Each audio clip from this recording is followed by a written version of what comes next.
A paz do Senhor Jesus, meus irmãos, bom dia! Eu sou o evangelista André Melo e está começando mais um Confradesp em Revista. Como vocês sabem, é um conteúdo gerado pela Convenção Fraternal das Assembleias de Deus no estado de São Paulo, um trabalho que está sob a coordenação geral do nosso pastor-presidente, pastor José Wellington Bezerra da Costa, e sob a coordenação do nosso vice-presidente, pastor José Wellington Costa Júnior, que também é presidente da nossa CGADB. Aproveito o momento para cumprimentar toda a diretoria da nossa convenção e também saudar toda a diretoria da nossa igreja, Assembleia de Deus, Ministério do Belém. E a você que está nos assistindo pelo canal da Confradesp no YouTube ou está sintonizado na rádio, a DFM 88.7, é uma alegria ter a sua audiência. Esteja aí preparado, porque o bate-papo de hoje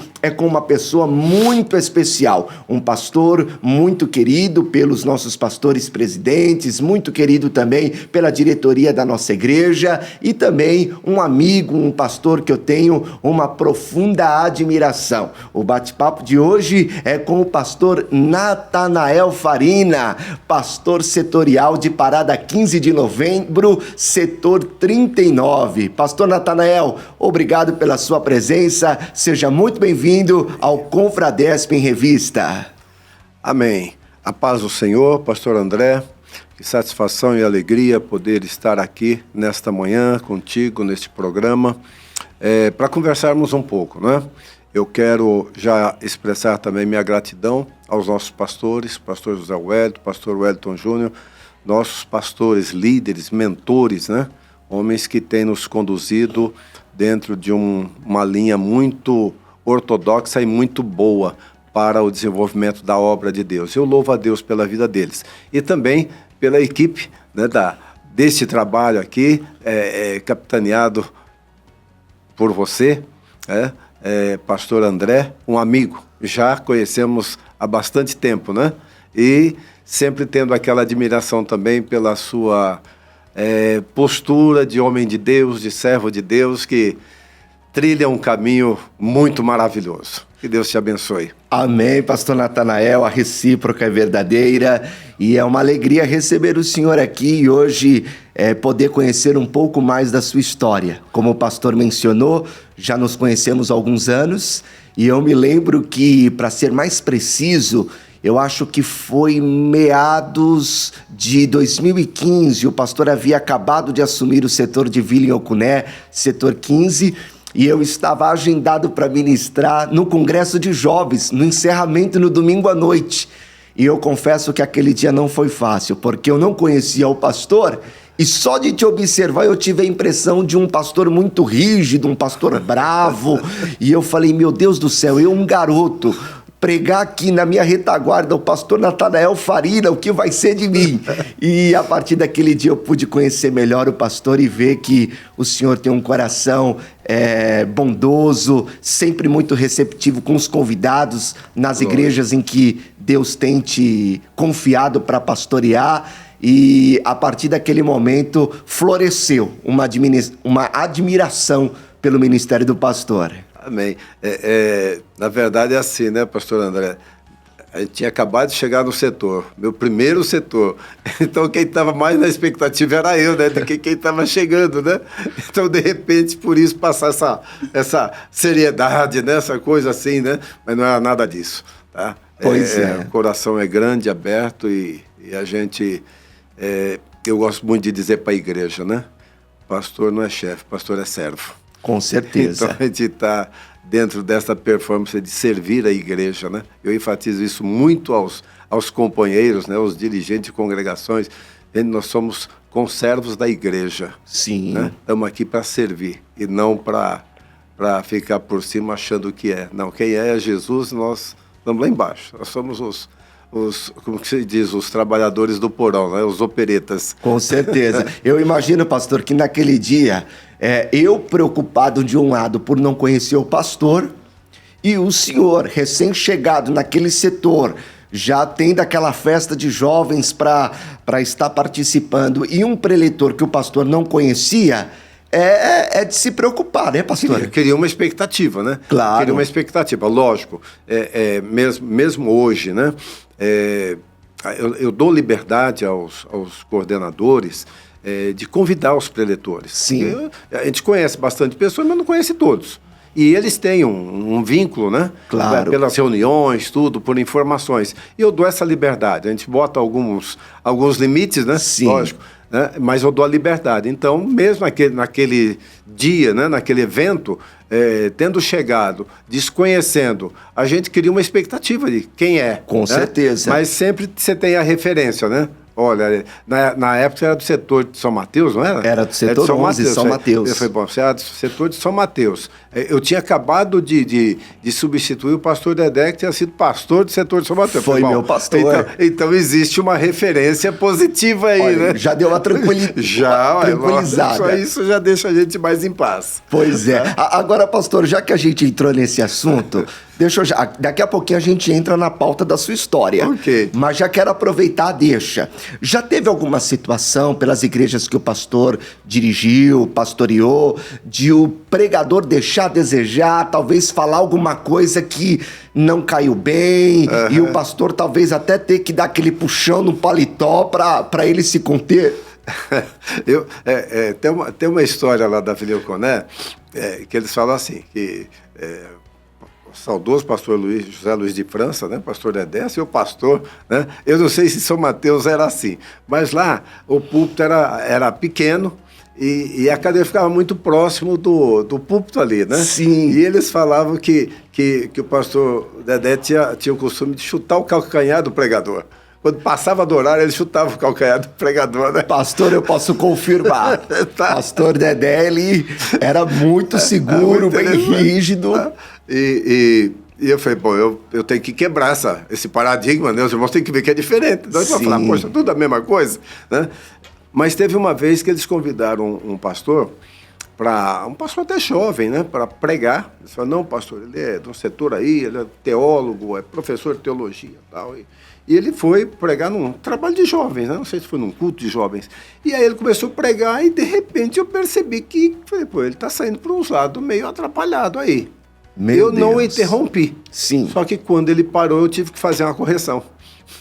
Irmãos, ele disse isso. Mas a Bíblia diz assim, assim e assim. Certo. Com todo respeito ao pregador, mas eu não posso deixar passar. Porque ele estava colocando algumas coisas contrário àquilo que a Bíblia diz. Depois, no final do culto, ele veio pedir perdão, desculpa por ter falado daquele jeito, que realmente ele se enganou. Sim. Tá? Pois é, a gente tem que ter esse cuidado, né? Com certeza. Né? Mas eu acho que foi a única vez. Né?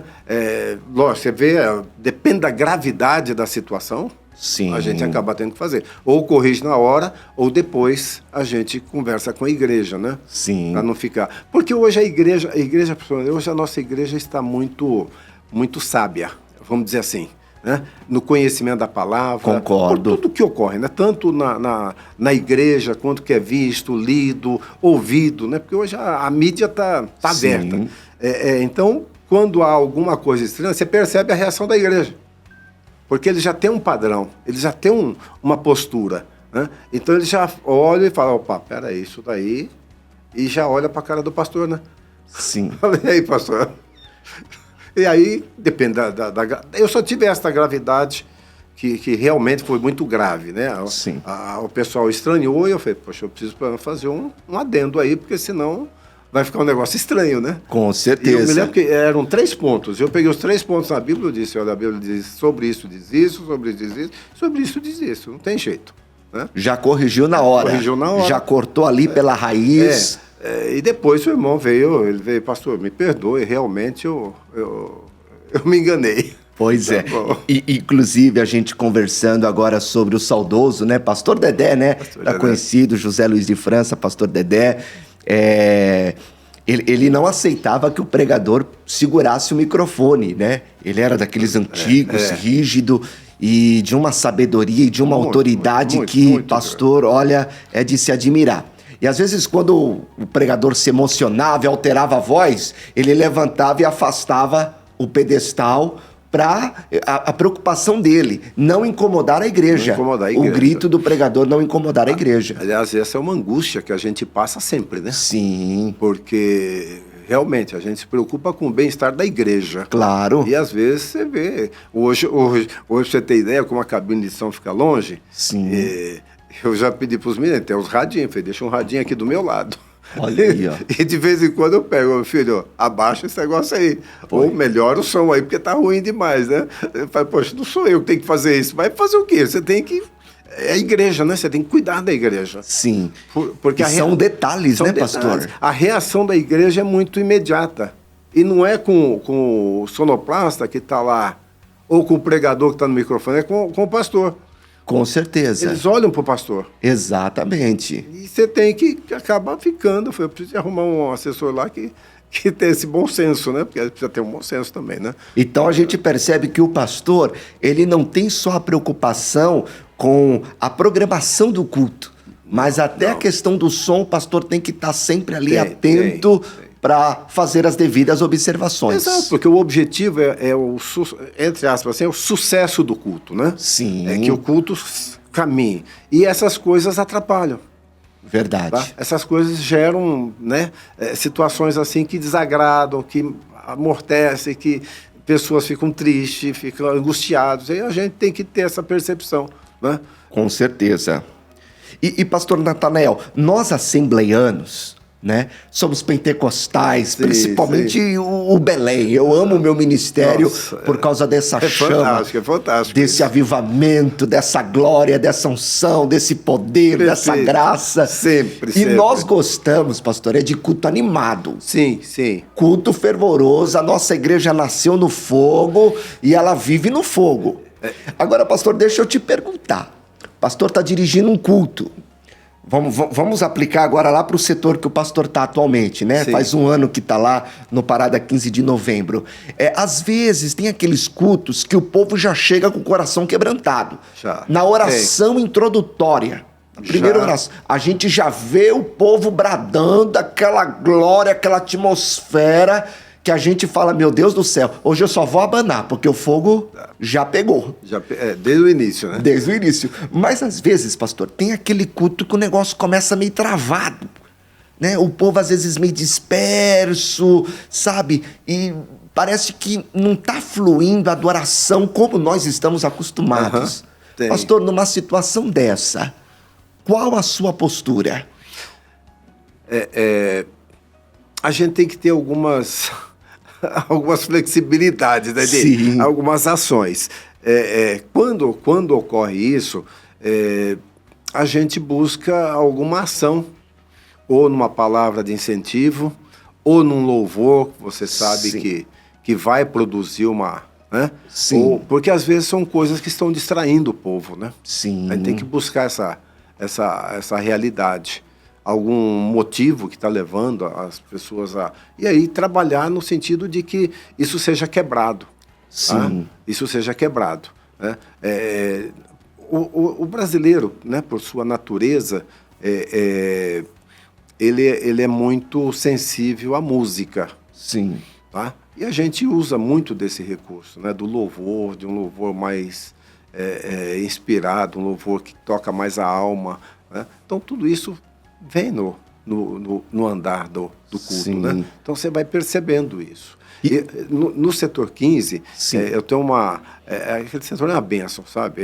Realmente foi... É uma potência. É uma potência. Lá eu tenho uma característica muito interessante. Eu tenho um púlpito avivado, que não é muito normal, né? Então o senhor tem... É um púlpito avivado. Obreiros que chega junto. Sim, isso é muito bom. Às vezes a ação da igreja começa no púlpito. Exatamente. E lá tem essa característica, né? Sim. Os obreiros lá são bastante avivados. Os obreiros de pastores, evangelistas, presbíteros, né? Sim. Eles chegam juntos. Você tem uns obreiros ali que o fogo é fogo puro. Então, com isso, a igreja... Então, o fogo lá já começa no altar mesmo. Começa no altar. Oh, glória. Né? A gente começa com a oração e, às vezes, na oração a coisa já muda, né? Então, lá eu não tenho tido muito essa situação, né, de um culto muito frio. Ainda não experimentamos essa situação, não. Sim. Mas tem algumas ferramentas aí, né, na oração, numa palavra de despertamento, de motivação, de trazer o povo para perto, né, para sentir a realidade. Porque às vezes o culto começa, quando o culto começa muito assim, despercebido, o pessoal meio aéreo, disperso, distraído. Às vezes essa reação vem por causa do púlpito. Porque forte, hein? Se o púlpito não tiver centrado, o povo acompanha. Isso é uma realidade. Verdade. Tá? Se os obreiros estiverem lá, cochilando, devagar, o povo vai junto. Eles estão olhando para o púlpito, eles estão vendo o que está acontecendo lá. Então você tem. Lá eu pedi algumas coisas, eu já fazia isso na Vila Euconé, né? E você vai fazendo algumas colocações justamente para isso, né? Obreiro, chegou no horário, vai orar. Chegou atrasado? Entra quietinho, vai sentar lá. Não sai cumprimentando todo mundo, não, sim, porque isso distrai o povo. Distrai. Tá? Acho que você chegar atrasado, você pode ter toda a razão, mas o povo não entende. Fala, esse camarada chegou atrasado. Sim. E aí está atrapalhando o culto.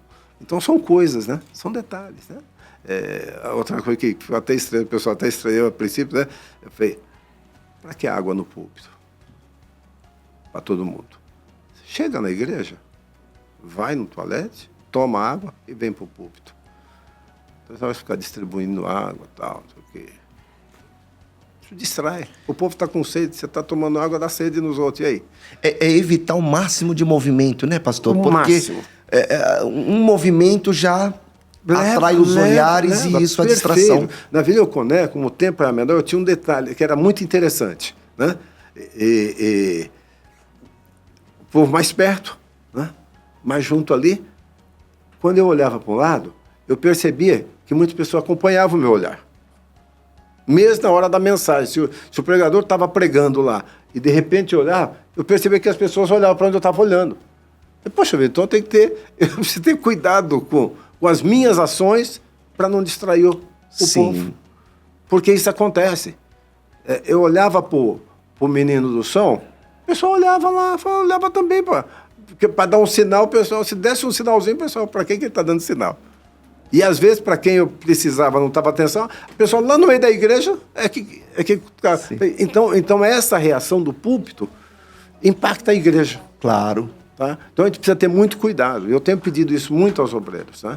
Como a gente também transmite o culto, gente, peraí, vocês estão no mundo. Vamos lá, né? Conversa, distração, risada, brincadeira. Cuidado, porque está impactando a igreja aqui, está impactando fora. Pastor Natanael, em cima desse exemplo que o senhor deu, o pastor entende que a igreja é o reflexo do pastor? Eu acho que é. Eu penso que é. Eu senti isso, por exemplo, eu estava no setor 4, com o pastor Evandro, ele tinha uma postura, ele era... Pastor gabaritado. Ele era... muito assim, polido, ético. Na linha do pastor Dedé, sim, pastor Pereira, né? Ele veio daquela escola. Né? Eu cheguei no Euconé, eu senti o peso, porque lá tinha passado, você vê um setor setor 15, ele nasceu lá em 1982, 83, quando o pastor Israel fez a setorização, ele só tinha tido 2 pastores até então, que foi o pastor Idai, que ficou 20 anos, e o pastor Dedé, que ficou 10 anos. Tá? Então, um setor até meio atípico, né? que teve pouquíssimos pastores. Sim. Né? E nesta linha, porque o pastor Idai também tinha uma linha desta geração. Sim. Tá? Mas algumas coisas a gente percebe de mudança. Agora eu cheguei no 15 de novembro, a gente percebe também o comportamento, a forma como age dos pastores. Não é crítica, cada pastor tem a sua forma de ser. Isso claro. É normal, e ele põe. Então, com um ano, a gente vai vendo, conhecendo e vai fazendo os ajustes. O que a gente acha para melhor, o que é bom, continua, o que a gente acha que está legal, né? E também vai adquirindo a sua característica. Tem que ser, não tem jeito. Você não consegue copiar exatamente o que o anterior fez. Claro, até porque cada um Deus usa de uma forma. Exato. Então há uma postura diferente, né? E a gente vai ajustando isso. Tá? Devagar, sem pressa, sem pressão, porque você tem que entender que é uma coisa que vem vindo. Você não pode chegar opa, a partir de agora mudou tudo. Não, não mudou tudo não. Pelo contrário, né? Até porque a gente tem o telhado, né? Como diz nosso pastor, é um telhado só. Sim. Ali né? Então, cuidado, porque também tem, né? Tem aquele ritmo. E às vezes você tem que puxar, opa, volta para cá, porque está começando a sair um pouquinho fora, vamos voltar. Com certeza. Então, a gente tem toda essa coisa, o pastor vai percebendo, né? A gente vai percebendo isso. E os obreiros vão vindo junto. Sim. Naquilo que eles veem que... Né? Porque, lógico, eles têm uma formação, eles têm uma escola, tiveram uma escola, tem a escola do Belém aqui, que eles vêm, né? Então, você tem, né? Dentro daquele que eles olham e falam, poxa, isso é bom, então vamos junto. Com certeza. Vamos junto. Tá? E a igreja vem junto. Que é o mais importante. A juventude vem junto. Você não tem a dúvida. É muito lindo essa ação, né? E a forma como a igreja reage a isso, tá? Aquilo que eles acham oh, poxa, isso é bom, isso melhorou. Algumas coisas, às vezes, fica assim, né? Mas vai ajustando. Pastor, agora eu estou diante de um pastor experiente. Os cabelos já denunciam. Poxa. Que é um pastor experiente, que tem uma caminhada no ministério, tem uma caminhada com Cristo, já passou aí por muitas situações que produziram amadurecimento ao pastor. Então, o senhor comentou algo que me chamou a atenção. Por quê? Às vezes um pastor mais jovem, mais novo, começando agora, ele está naquela ânsia de trabalhar, naquela vontade, e às vezes a vontade excessiva, ela pode levar a alguns erros. Sim. E um deles não, eu vou chegar lá naquela igreja e eu vou mudar tudo. E vai ser do meu jeito e o negócio vai acontecer e às vezes não produz o resultado que ele espera. Pastor, qual que é a postura para alguém que acabou de assumir um setor ou acabou de assumir uma congregação ou até mesmo acabou de assumir um departamento, a liderança de um departamento? Qual conselho e orientação o pastor dá a essas pessoas? Não pode, eu vejo assim, lógico, você tem situações e situações, né? Você tem situações e situações. Mas dentro de uma normalidade, tirando exceções, né? Eu digo exceção assim, um problema que ocorreu, aí você tem que agir, tomar uma medida, né? Tomar uma decisão. Mas dentro de uma normalidade, tem que ter a paciência de observar, de conhecer, de saber a história. Todo mundo tem uma história. Claro. Eu acho isso fantástico. Eu olho para você, eu sei, o pastor Neto tem uma história. Eu não posso julgar ele por esse momento. Ele tem um lastro. E a gente não consegue conhecer isso em um dia, em um mês. Tá? Então tem que observar, conhecer, ver a forma de agir, a possibilidade de, se há algo que não está, sei lá, que você acha que não está legal, a possibilidade de mudanças, de ajustes. Tá? Eu dou exemplo, pastor. Eu estou um ano lá no setor, 1 ano e alguns dias, né? Aliás, já fez 1 ano e 1 mês agora. Foi dia 21, né? Sim. Dia 21 fez 1 ano e 1 mês. É agora que eu estou procedendo a algumas alterações a nível de dirigente das congregações. Ou seja, depois de 1 ano. Depois de 1 ano. Tá? E com muito temor, com muito cuidado. Tá? Para não deixar ninguém triste. Claro. E olhando também para a igreja, né? Sim. Você tem que considerar, às vezes, o tempo da pessoa na congregação. Por exemplo, eu tenho um pastor, que eu estou mudando ele amanhã, faz 10 anos que ele está na congregação. É bastante tempo. Claro. Para ele e para a congregação. Sim. Tá? Então, eu acho que conversando, vendo, sentindo a pessoa. Ele já tinha colocado, pastor, já estou há 10 anos, né? Então você vai vendo isso, vai vendo. O trabalho está muito bom, está muito bem, não estou mudando ninguém por problema, mas por uma questão de ajuste, para que eles, alguns por muito tempo, outros por pouco tempo, mas que precisa de um ajuste na congregação. Sim. Tá? E isso é bom para a igreja e é bom para o obreiro. Com certeza. Tá? Mas precisa de observação, precisa de acompanhar, porque senão você fere. Sim. Você fere pessoas, você machuca. Nós temos uma tradição na Assembleia de Deus, muito assim, e você sabe disso, as igrejas antigas têm uma raiz, um enraizamento de famílias. Sim. E a gente precisa ter muito cuidado com isso. Não só a nível de obreiros, de dirigentes, mas de regentes, de maestros, de líderes. Porque isso pode causar traumas. Tá? Isso causa traumas. Então, é uma situação bem sensível, sabe? Claro. Eu vejo isso como uma situação bem sensível, de muito cuidado, tá? Para não traumatizar. Porque o objetivo do pastor, porque a gente acaba sendo também, né, pastor, dentro da nossa estrutura administrativa, a gente acaba sendo um administrador também. Sim. E um administrador busca resultados também. Você precisa ter resultados. Né? E a gente tem que ter todo o cuidado para que esse resultado seja negativo, né? Com certeza. Então, tem essa... É um momento complicado, viu? Eu imagino, É uma pastor. situação de oração, de avaliação, de acompanhamento de Sim. todos os lados. Principalmente, como o senhor acabou de falar, oração. Oração. Porque uma situação que o pastor fizer sem a direção de Deus pode comprometer todo um trabalho. Todo um trabalho. Tanto da pessoa individual quanto da igreja, da congregação. A gente olha, tem que considerar isso, né? Eu olho para o nosso pastor e a gente fica imaginando, meu Deus, como que ele consegue, dentro desse universo que é o ministério, né? Dentro desse universo. A preocupação que ele tem, porque isso às vezes angustia a gente. Porque a mudança pode traumatizar a pessoa, pode entristecer. E a última coisa que a gente quer é que alguém se entristeça com... Poxa vida, né? Ele, a família... Sim. Tá?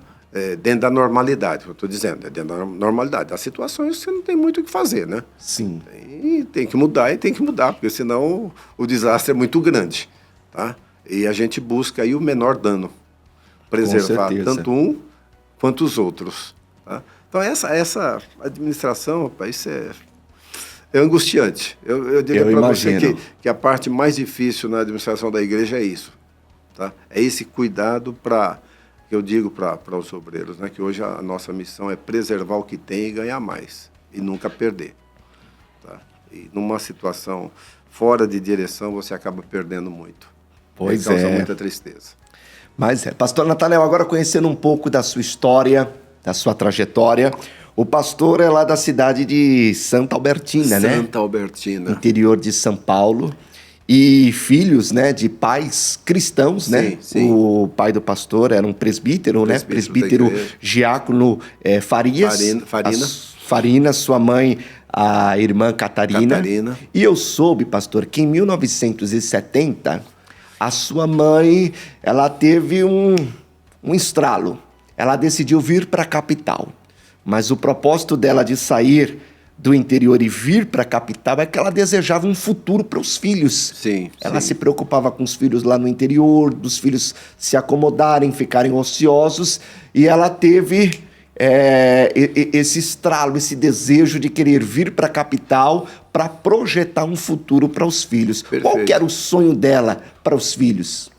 Mamãe sempre foi uma pessoa assim muito proativa, e eu acho que ela era um pouco à frente do seu tempo, né? Uma mulher simples, semi-alfabetizada, porque naquela época, né? Poucos recursos, sítio, a cidade de Santa Albertina é uma cidade, na época lá, ela tinha 24 anos de fundação, uma cidade com 5 mil habitantes, né? Pequenininha. Minhas irmãs, nós somos éramos em 10 na família, né? As minhas irmãs mais velhas, 2 tinham casado, já estavam em São Paulo, as outras 2 já tinham vindo também para trabalhar para cá. E nós, 4 homens depois, estávamos crescendo, né? O meu irmão mais velho estava com 16 anos, eu 14, 12 e 10. Né? E de repente, minha mãe teve o estralo, ela falou, pô, se eu ficar aqui, o que meus filhos vão virar nessa cidade? Serviço não tem, só roça. Só campo, né? A agricultura, era uma cidade movida à agricultura. Vivendo aqui, no dizer dela, eles vão virar um pinguço aí pelas ruas. Porque... Então chegou pro meu pai e disse o seguinte, nós temos que ir embora daqui. Para onde? E ela tinha um irmão que tinha um sítio lá também, mas que também tinha esse start de... Olha, ele também tinha vários filhos, né? E ele falou, olha, eu vou para o Mato Grosso porque eu quero comprar terra. Na época, Mato Grosso não era desbravado ainda e terra lá era muito barato. Tanto é que hoje a família desse meu tio mora lá em Cáceres. Tem fazendas por lá, né? E meu pai foi com ele. Só que meu pai não se animou a comprar terra, não. Meu pai voltou e falou, Mato Grosso não dá, não. Eu acho que ele viu a dureza da coisa e falou, poxa, não dá, não. Ela falou, então nós vamos embora para São Paulo. Vamos embora para São Paulo, que aqui eu não fico mais. E agiu para vir embora. Dia 1º de janeiro de 1970, eu lembro direitinho. 1º de janeiro. Botou a mudança em cima de um caminhão, viemos parar em Americana. Ano novo, vida nova, história nova, tudo novo. Mudou tudo. Viemos parar em Americana, ficamos lá um mês e pouco, não arrumou emprego, aí meu cunhado aqui em São Paulo começou, já arrumou, meu irmão mais velho já tinha arrumado esse serviço aqui. É até interessante os trabalhos que ele arrumou. Ele foi trabalhar numa charutaria na Praça Clóvis Bevilacqua, antiga, quando existia. Aqueles galpãozinhos que tinha na frente do bar. Sim. E que vendia ali cigarro, vendia essas coisinhas ali. Sim. Ali ele foi trabalhar. Aí arrumou um serviço para mim e eu fui trabalhar na Galeria Pajé, fazendo miçanga, colarzinho. Sim. O outro irmão foi trabalhar numa farmácia aí no Janaí Carvalho. E aí... Tem que ir para São Paulo, não adianta ficar aqui Americana, vamos embora para São Paulo. Aí viemos para São Paulo. E aí começou a nossa história, né? Aí de lá eu fui ser pasteleiro, fui trabalhar na pastelaria, trabalhei um ano com um chinês de pastelaria, depois fui office boy, e aí a gente foi desenvolvendo. Mas minha mãe teve esse start de, aqui não dá certo meus filhos, não. Não quero meus filhos pinguços pela rua e não.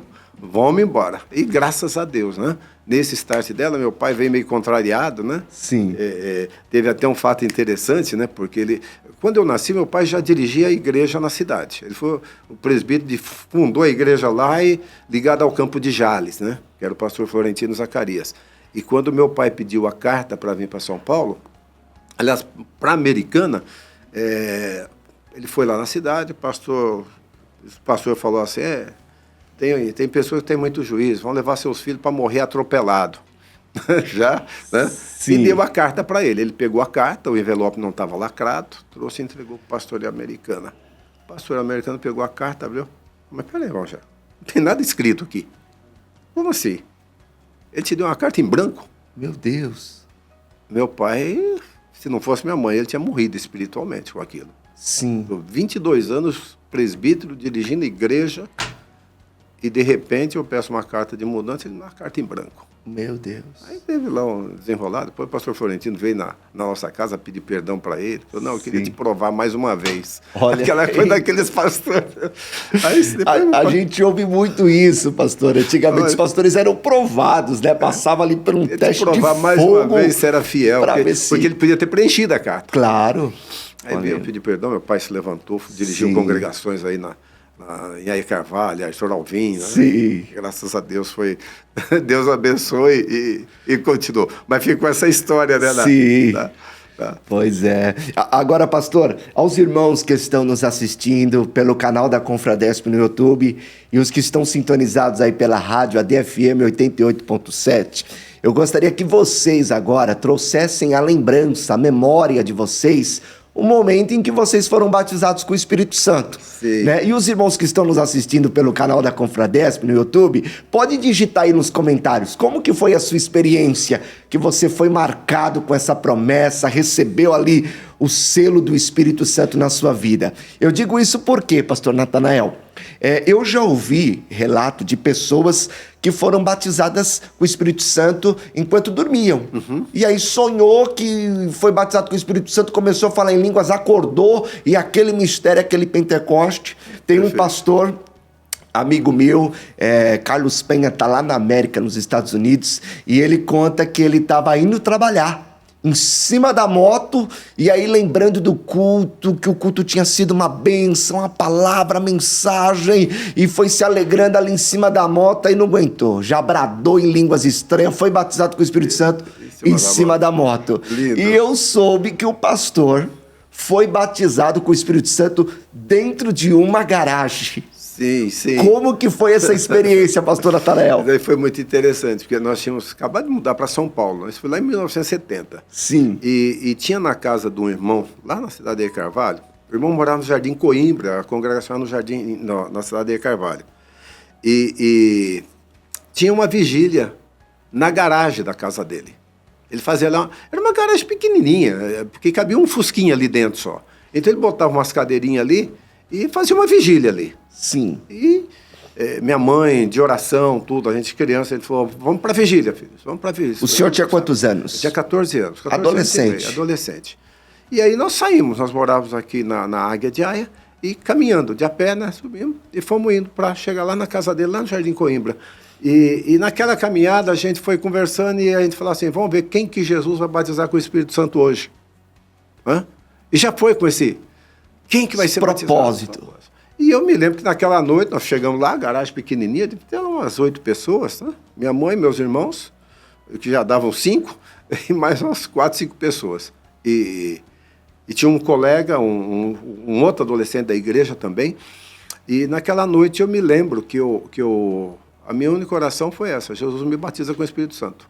Me batiza com o Espírito Santo, me batiza com o Espírito Santo, e Jesus me batizou com o Espírito Santo naquela noite. Oh, glória! Lá naquela garagem. E me deu uma visão naquela noite, que eu estava em cima, porque era uma garagem e tinha uma laje em cima, que eu estava em cima da laje e que de repente chegava 2 pombinhas e assentava ali. E esse menino que estava junto lá também foi batizado com o Espírito Santo. Que glória! Foi a experiência né? Foi a noite inteira, isso foi das 11 da noite às 5 da manhã. Né? Foi uma madrugada de Pentecostes. Porque era vigília, né? Naquela época se fazia vigília de oração. Era oração, não tinha... Parava 15 minutos, cantava um hino, lia um versículo, joelho no chão e oração. E aí, pastor, aí Sim. complementa. No mês seguinte, aí começa uma história, né? Porque no mês seguinte, nós fomos para a vigília, uma vez por mês nós fomos. Naquela vigília, o meu pedido foi, Senhor, eu quero ser pregador do Evangelho. Quero ser pregador do Evangelho. É a única coisa que eu pedi naquela noite. E tudo bem. E o tempo passou. Trabalhar, estudar, casar. E quando eu lembrava disso, eu falei, meu Deus, o que eu pedi para Deus? O que eu fui pedir? Porque eu estava trabalhando, estava bem, a gente estudou, eu já estava trabalhando, ganhava bem, casado, carro, né? Deus prosperando. Nessa época eu estava morando no Vale do Paraíba, ia para o litoral tal, e lembrava disso aí, meu Deus, o que eu pedi para o Senhor? E aí Deus pegou na curva, né? Você não pediu agora? Agora recebe. Agora recebe. Isso já faz 43 anos. Meu Deus. E o currículo do pastor, eu vou ter até que ler aqui, porque é um currículo expressivo. O pastor dirigiu, né, as congregações aqui na capital. Vou falar dos trabalhos aqui da capital, não vou nem para o interior, porque senão a gente vai ficar o dia inteiro aqui. Mas só aqui na capital, o pastor dirigiu a congregação de Vila Medeiros, setor 4, né, Santana, Tucuruvi, Jardim Brasil, Vila Maria Alta, foi secretário de missões, pastor, foi coordenador de jovens, foi coordenador da FAESP, 16 anos, né, trabalhou como copastor setorial lá do setor de Santana, e em 2015 o pastor recebeu um grande desafio. Foi. O pastor já tinha uma experiência, mas de repente o ministério te aciona para assumir um desafio maior, uma responsabilidade maior. Como que foi para o pastor receber o convite do ministério para assumir o seu primeiro setor, que é o setor de Vilhoncuné? Sim. Eu estava, nessa época, 2015, eu tinha empresa, a minha esposa tinha montado uma empresa, uma franquia, estávamos trabalhando, e aí eu recebi uma ligação primeiro do pastor Evandro. Ele disse, olha, o pastor vai te ligar, tá? Eu falei, tá bom. Né? Logo em seguida, pouco tempo depois, o pastor ligou. Se eu podia vir aqui, isso foi numa quinta-feira, se eu podia vir aqui na sexta-feira para conversar com ele. Ele não falou o que era, né? Se eu podia vir aqui para conversar com ele. E esse dia foi muito marcante, porque foi assim, nesse dia, faleceu o pastor Manuel Bezerra. né? O pastor Manuel Bezerra esteve no meu casamento. Sim. Né? Eu conheci a família dele, o pastor Enio, muito amigo, né? A gente cresceu junto em Arthur Alvim, fui no casamento do pastor Enio, né? E faleceu o pastor Bezerra. E eu disse assim, eu pensei assim, poxa vida, eu fui lá no velório à noite, né? Na quinta-feira à noite eu fui lá em São Miguel, no velório dele. Falei, poxa vida, amanhã é o sepultamento. O pastor me chamou para ir lá, mas como tem a cerimônia fúnebre, o pastor vai vir para cá e vai furar. Mas ele marcou comigo 10 horas. Então, 10 horas eu vou estar lá na Cotegipe. E cheguei um pouquinho mais cedo, sentei ali naquela salinha e fiquei. Rapaz, 10 horas o pastor entra na sala. Pontual. Pontual. Entrou, passou, me viu, pegou pelo meu braço e me arrastou para o gabinete. Eita. Aí, né, o pastor é fantástico. Né? O pastor tem uma postura assim. Sim. Tem jeito. Né? Você tem que admirar, tirar o chapéu. Falar, esse é o nosso pastor. E aí ele começou a conversar. Ele falou, eu quero fazer um convite para você. Sabe essas coisas vão marcando? Sim. Porque era o obreiro do ministério, o obreiro do Belém, estava no setor 4, o obreiro do Belém, depois chegar e dizer, não, vai para lá. Ele falou, eu quero fazer um convite para você. Poxa, pastor, isso é... A gente fica até constrangido, né? Tamanha cordialidade, educação, Poxa, gentileza do nosso pastor. E naquele diálogo, naquela conversa, né? Vem contando. E foi muito simples. Ele falou, eu quero fazer um convite para você para ir lá para Velioconé. Ele falou assim, lá deve ter umas 3 congregações. Tinha 7. Sim. Ele falou, 3. Pastor, eu estou à disposição do ministério. Era o desejo do meu coração, lógico. Interessante, pastor André, porque um mês antes, mais ou menos, aliás, foi assim, nós tínhamos tido a GO em Fortaleza. Eu estava em Fortaleza. Sim. Quando o pastor Dedé morreu. Na sexta-feira, já no último dia, eu estava no hotel e tinha chegado a informação lá na convenção que o pastor Dedé tinha morrido, na sexta-feira. Né? Poxa, não sei, eu acho que o pastor nem esteve, porque ele estava lá. Né? E aí veio aquele pensamento, poxa, o pastor morreu, o pastor vai ter que pôr algum pastor lá, né? Mas isso é coisa de Deus. Coisa de Deus e do pastor. Né? E aquilo passa na mente, né? Você fala, poxa, morreu um pastor setorial, o pastor vai para alguém. Alguém vai para lá. Né? Aí quando ele me faz o convite, puxa vida, né? E um pouco, nesse tempo, eu estava em Santana, num culto de ensino, o pastor levantado dando ensina, e de repente Deus usou alguém que eu não sei quem é, que estava lá atrás. A gente sentava de frente para o púlpito, né, no culto de ensino, só o pastor ficava no púlpito. Sentava ali, aí lá atrás Deus usou alguém e disse, meu servo, chegou a hora, se prepara. Sabe aquele impacto que Deus falou comigo? O senhor entendeu que aquela palavra era para o senhor? Não sei até hoje quem foi que profetizou, quem Deus usou. Mas aquela palavra bateu. Mas tudo bem, fomos para Fortaleza. Aí quando o pastor liga, eu falei, poxa vida, Deus é fiel, né, naquilo que ele fala. Agora, pastor, esse pensamento que o senhor teve lá em Fortaleza, será que não era o Espírito Santo já soprando? Se prepara, porque vem uma responsabilidade aos seus ombros. Sabe, então tudo isso depois você vai considerando, né? Na hora você não liga os fatos, mas depois você vai fazendo a consideração de tudo isso, né? Poxa vida, Deus está... Começa a entender Deus agiu, né? que tudo vai se encaixando. Eu tenho uma outra experiência, que eu acho que vale a pena mencionar. Claro, fica à vontade. Da minha chamada para o ministério. Eu morava em São José dos Campos, né? E estávamos fazendo alguns períodos de oração, né? E a gente veio para São Paulo, a gente foi numa vigília, as vigílias, né? Na Sim. casa do meu cunhado. E aquela noite Deus me deu uma visão. Assim, eu via como se fosse um cometa andando pelo céu. Eu olhava aquilo, eu via aquilo.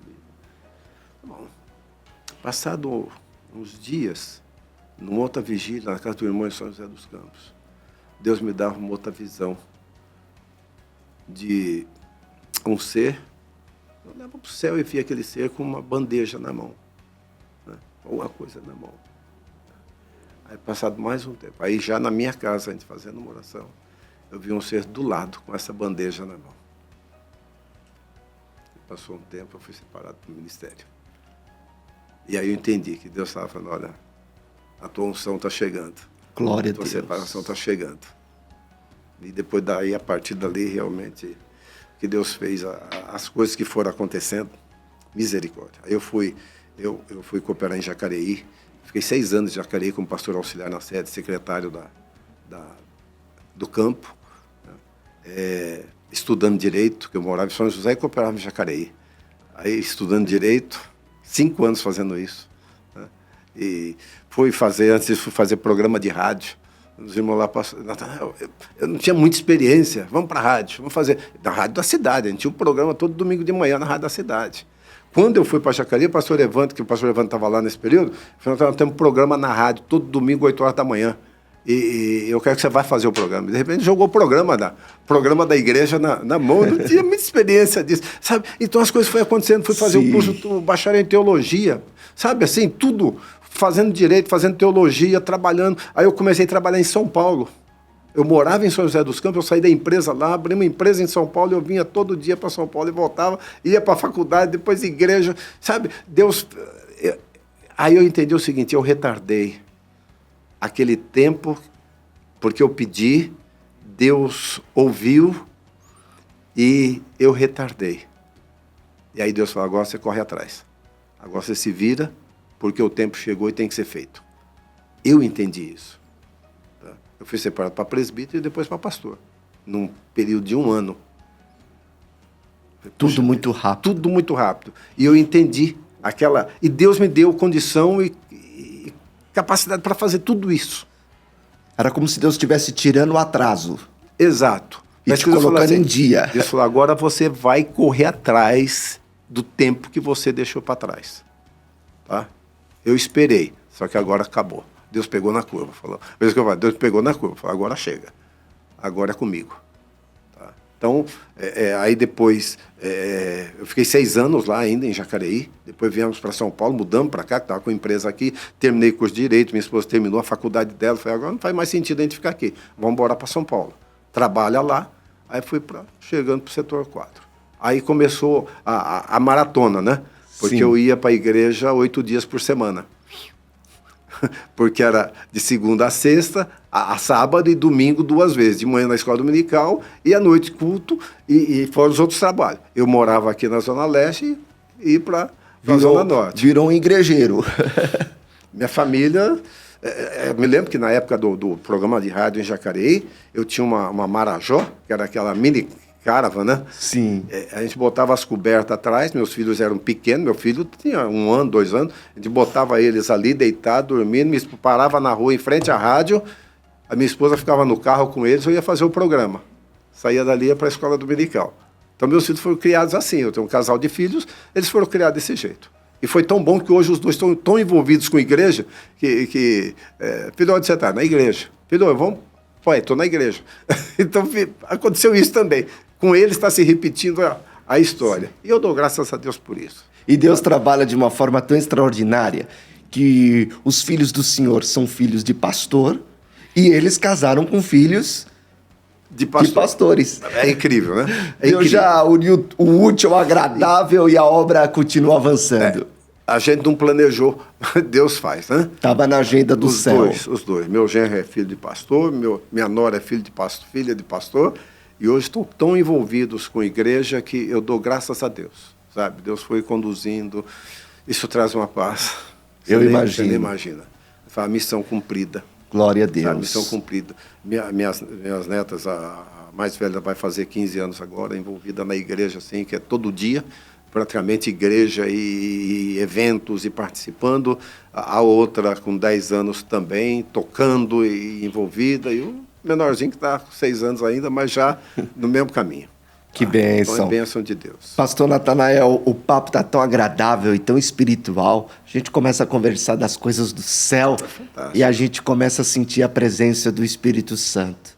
E o papo está muito gostoso, mas a hora já são avançadas. Olha como passou aí, pastor. Tanta coisa para a gente explorar da sua história, mas o tempo não nos permite. Mas a última pergunta, pastor, quais são as expectativas lá no setor de Parada 15 de Novembro? O senhor está lá há 1 ano E nós reconhecemos que Deus te direcionou para aquele lugar, o setor está contente. Recentemente vocês tiveram uma festa lá de adolescentes, eu acompanhei pelas redes sociais. Que trabalho maravilhoso, lindo. Que presença de Deus, que glória que se manifestou naquele lugar. E quais são as expectativas para o pastor pelo período em que Deus te permitiu estar ali naquele setor? Assim, eu tenho que fazer menção a isso porque isso marca muito a vida da gente como obreiro, né? A nossa chegada ali, né? Foi assim muito, para mim, muito de repente, né? O pastor me liga num dia e estava lá em casa e o pastor Elton me liga até a gente quer te enviar para outro setor. Como é que você está? Pastor, eu sou obreiro do Belém. O Belém fala, vai, eu vou. O Belém fala, fica. Esse para mim, né? Eu falei, então tá. Então, o senhor vai para o setor 15 de novembro. Tá bom, de surpresa, sim, né? Quando? Não, o pastor de lá vai assumir amanhã o outro setor, semana que vem você vai para lá. Quarta-feira você passa, entrega o setor aí, sexta-feira você vai para lá. E eu tinha ido uma vez no 15 de novembro, quando o pastor Severino Pedro dirigiu lá. Sim. E ele ficou lá parece que 6 meses só. Foi aniversário dele, o pastor Evandro falou, vai lá me representar. E eu não fazia nem ideia mais de onde era. Fui lá e não conhecia a região, eu não fazia nem ideia. Eu falei, poxa, 15 de novembro, onde que é a sede? Como que é? Quem que é o povo? Eu conhecia de lá de vista o pastor João Carlos, de vista aqui no Belém, o Wellington, aqui também, e o pastor Trajano, que tinha ido algumas vezes lá no setor 15, mas nenhuma noção. E quando chegamos, pastor André, a recepção foi um negócio assim que marcou demais a vida da gente. Parece que aquele povo conhecia a gente ao século. E eles falam assim, quando veio a notícia, que era o pastor Nathanael, eles falam, quem que é esse pastor? Que também ninguém me conhecia. E foram buscar nas redes sociais, né? Hoje você não tem jeito, hoje você não se esconde, né? Sim. Mas a recepção deles foi um negócio muito fantástico, foi muito marcante pra gente. Pô, mas que povo é esse? Que não me conhece e me recebe desse jeito. Baseado no quê? Né? Se conhece, sabe quem é, se tem uma história, fala, legal, né? Mas sem conhecer, sem nada, então isso já cativou a gente demais e gerou uma obrigação de amar aquele povo, de fazer alguma coisa a mais, de preencher. E aí começa, né, aquela coisa de, pastor, Deus mandou o senhor para cá, a gente precisava do senhor. E não é de um, você ouve de vários. Sim. Né? Isso não traz, assim, um estado de, legal. Não, traz responsabilidade. Fala, meu Deus, o que eu tenho que fazer? Como que é o meu comportamento aqui? Como que ele tem que agir? Da minha esposa. Eles abraçaram minha esposa assim de um jeito que eu falei, não é possível, gente. Será que existe isso? Será que ele está vivendo uma realidade? Glória a Deus. Tá? Então, gerou em mim e minha esposa uma preocupação em fazer o melhor, sabe? De corresponder a essa expectativa que foi criada. Porque eu não sei, mas eu sei que foi criada uma expectativa. Então, hoje, eu tenho uma preocupação de que o setor se sinta bem, de que o povo cresça, de dar o apoio, tá?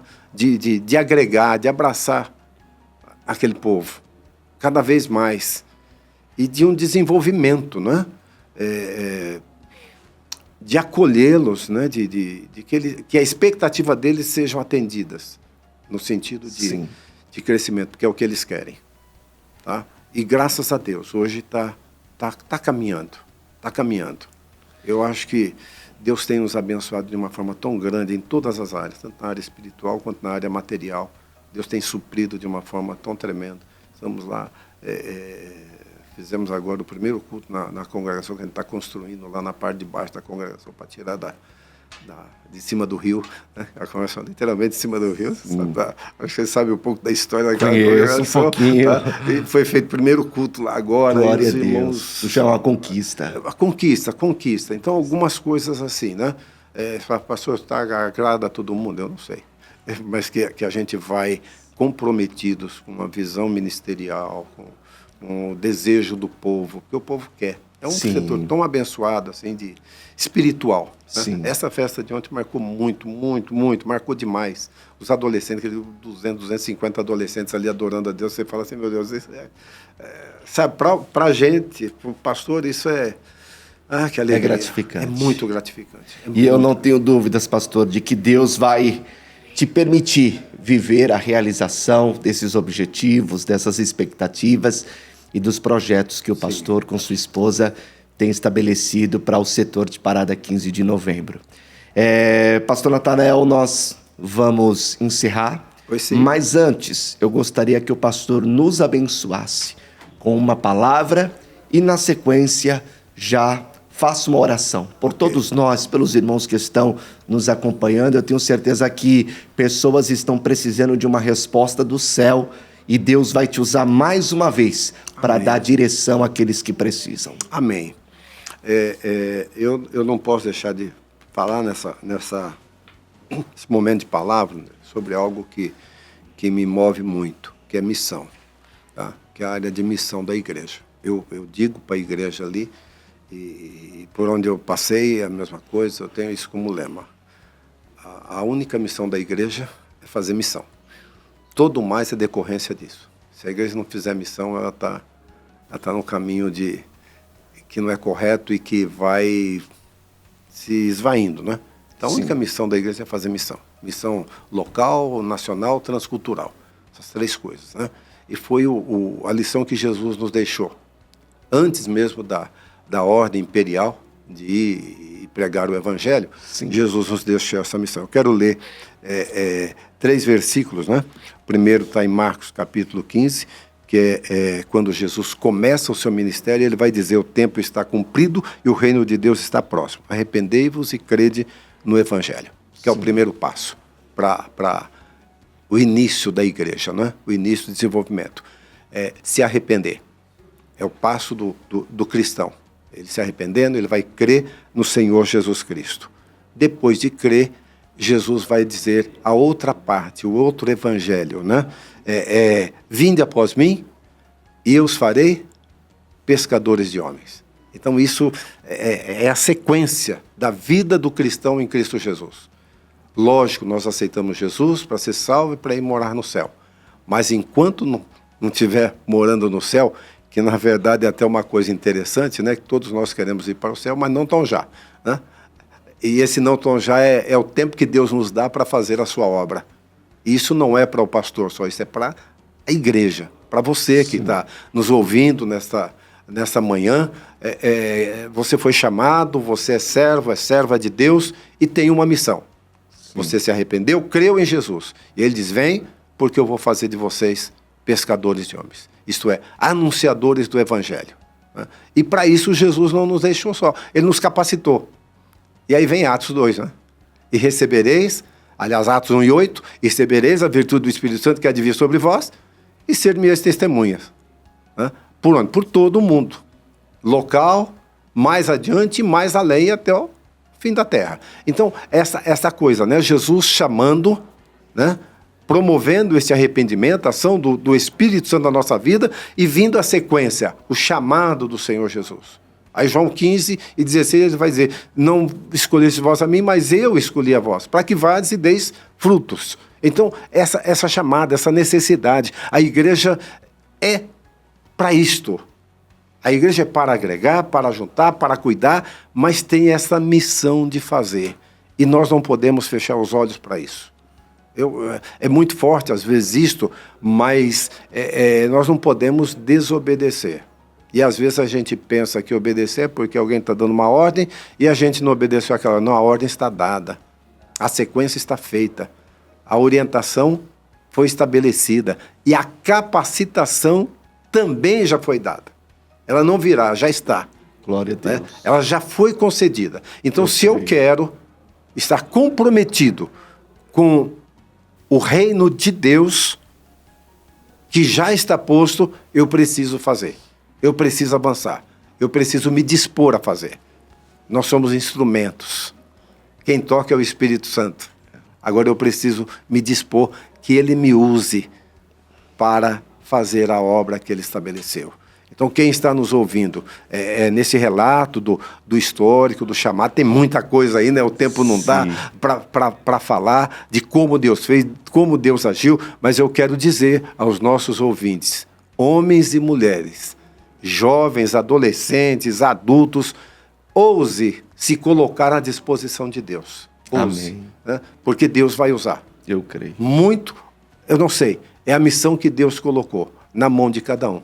A um, a outro 2, a outro 5, mas Ele coloca. Ninguém pode dizer que não recebeu de Deus alguma coisa para realizar.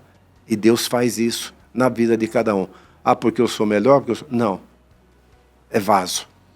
E o vaso Deus usa e coloca onde Ele quer e o que Ele quer dentro. Então se dispõe a isso, né? Porque aí você vai ter a alegria de chegar naquele dia e ter a tranquilidade de dizer, eu cumpri minha missão. Glória a Deus. Eu cumpri minha missão. Lógico, eu ainda não cumpri a minha, ainda falta muito. Espero que Deus me dê tempo, né? Sim. Ou que Ele me chame quando falar, terminou sua missão, agora você descanse. Mas enquanto isso, a gente está dedicado. Glória eu louvo a Deus porque Deus tem dado essa oportunidade, né? Eu digo, principalmente aos obreiros, né? Ser obreiro não é um sacrifício, é um privilégio que você tem. Servir a Deus é privilégio. Anunciar o Evangelho é privilégio. Pregar o Evangelho do Reino, gente, é amar as almas para que elas também alcancem a salvação. E essa é a nossa missão. Não tem outra. Com certeza. Eu posso falar língua, né? Posso falar, né? Sim. Posso falar língua, mistério. Mas se eu não tiver amor, e que amor é esse? O amor primeiro é pelas almas mesmo. Não tem jeito. Né? Por Deus, né? Que a gente já tem essa comunhão, e pelas almas que estão aí. Glória a Deus. A obra de Deus. E é o que a gente persegue, né? Com todas as forças, com toda a dedicação, dia e noite, oração, jejum, palavra, mas visando o alvo maior, né? E essa é uma prova tão grande, né? Porque um trabalho feito na igreja pode ser fantástico, Deus pode operar, mas se não tiver uma conversão, fica aquele vazio. Faltando alguma coisa. Então, quando você vê almas vindo chorando aos pés do Senhor, glória a Deus. Está feito, foi realizado. Então, fique com essa palavra, né? Você já se arrependeu, já creu, e se não se arrependeu, se arrependa e creia em Jesus Cristo como Senhor e Salvador da sua vida. Ele já está chamando, venha aos pés dele e seja revestido do poder. Isso é promessa dele, né? E Jesus cumpre, viu? Jesus cumpre. As promessas dele são infalíveis ao crente. Aquele que se dispõe, se cumpre. Amém? Glória a Deus. Deus abençoe. Palavra do céu, pastor Natanael, recebo. Agora Amém. Nos abençoe com uma oração. Vamos orar. Eu quero agradecer essa oração, agradecer a oportunidade de estar aqui. Pastor André, parabéns pelo programa, né, por esse momento, e que Deus continue te usando. Amém. Eu olho para os jovens obreiros e olho para ti nesta manhã e vejo, eu tento perceber o quanto Deus fará, Amém. Quanto Deus vai te usar nas mãos dele para fazer a obra dele. Amém. Sabe? Nós vamos passando, né? As gerações vão passando e as gerações vão chegando. E Deus vão levantando obreiros como o irmão para continuar, né? O que Deus tem reservado ainda está oculto, Amém. Mas já está reservado. Glória Amém? a Deus. Querido e eterno Deus, eu te louvo, te agradeço e bendigo a Ti por essa grande oportunidade de estarmos, Senhor, conversando sobre tudo quanto tens feito, ó Deus Santo, e tendo a perspectiva de tudo aquilo, Senhor, que ainda farás. Ó Deus, eu te louvo pela vida do irmão André, eu te louvo pela vida de toda a equipe, Senhor, que trabalha para que este programa vá ao ar. Eu te louvo pela vida dos nossos pastores, pastor José Wellington, pastor Wellington Júnior. Ó Deus Santo, por tão grande visão que tu tens dado a eles e a capacitação que tens dado para que tudo isso seja feito. Mas eu te louvo também, Senhor, por tua igreja. Ó meu Deus, eu te agradeço pelo teu povo que te serve, que te adora. Senhor, abençoa neste dia. Supre, Senhor, a tua igreja e ajuda em tudo.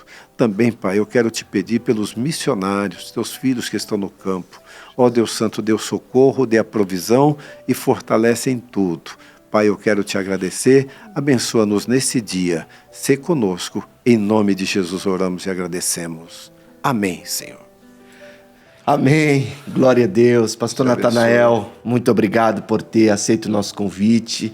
Foi uma manhã muito espiritual, uma manhã de relevo, né, na presença do Senhor. Eu pude sentir a presença de Deus através das suas palavras, do seu testemunho, da sua história, e que Deus continue te abençoando, te prosperando, Amém. guardando a sua casa, a sua família, e as portas permanecem abertas. Amém. Sempre que o pastor desejar, se assente aí Amém. nessa cadeira e compartilhe conosco os grandes feitos que Deus tem realizado na sua vida. Amém. Deus abençoe. Muito obrigado. Eu que sou grato, né, por nos convidar para estar aqui. E eu gosto disso, desse momento, do microfone, né? Já fiz muito programa de rádio e eu sei que às vezes fica meio assim, poxa, mas você está sozinho, né? Só está com uma pessoa. Não, eu vejo o mundo, né? Glória a Eu vejo o Deus. alcance disso tudo. E que tudo isso que a gente falou nessa manhã tenha um valor para aqueles que vão ouvir, né? E um sentido de motivação, não só de conhecimento da história da gente, mas de motivação para servir ao Senhor Jesus Cristo, porque vale a pena. Com certeza. Vale a pena. Com certeza. Pois é, meus irmãos, o programa de hoje está chegando ao fim.